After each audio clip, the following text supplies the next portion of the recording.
The Knicks are going to beat Atlanta. The Knicks are going to beat Atlanta. And here's why.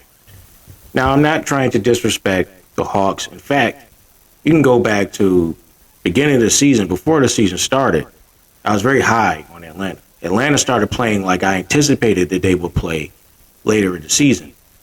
But the Knicks are a bad matchup for Atlanta. And here are some of the things that show that.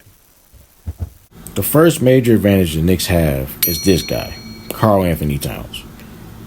Now, when you're looking at Atlanta, they're a small team, all right? And Cat having the advantage of size and strength, like as you'll see here with Okongwu, who's their biggest player. Look how he just moves him out the way for an easy bucket. Same thing here on these drives. Okongwu just not strong enough or big enough, to actually really deal with Cat when he decides to use his size and strength. And here's the other issue that Cat brings to the table.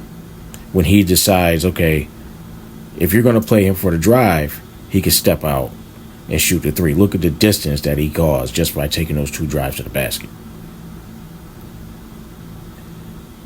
And now let's add this next element to it. Now he can post up. You have nobody that can deal with him in a post.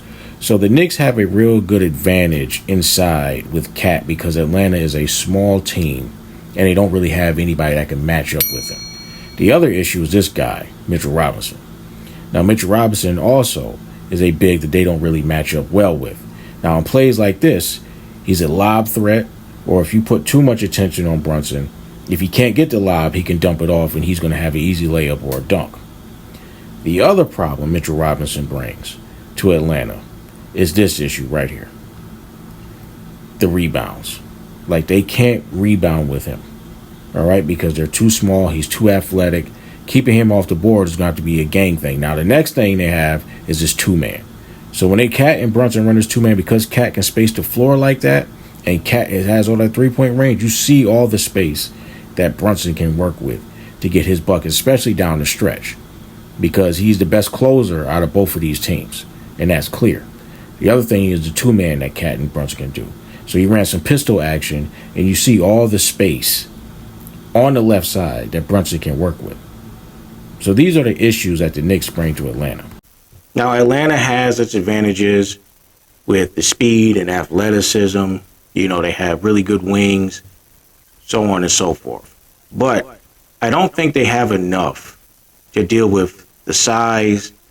And then also, the Knicks having closers and being the most clutch team in the NBA, when Atlanta doesn't really have a true closer in these close games, I don't think they have enough to beat the Knicks in a series. Not saying they're not good, not saying they're not talented, and people are saying they're not a real 6 seed, which I agree with.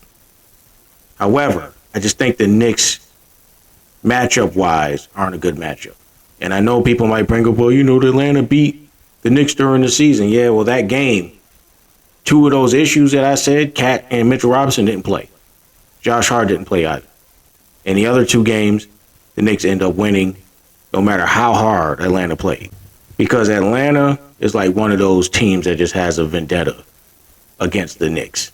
Much like Detroit, Boston, you know, we're going to get their best shot no matter when we play them. So it's like they're marked off on a calendar. Atlanta's one of those teams. So I know the Knicks can go to another level, but Atlanta, they're like Detroit, where they've been playing at this high intensity every time they've seen us. So that's another reason why I feel like the Knicks will beat Atlanta in this series.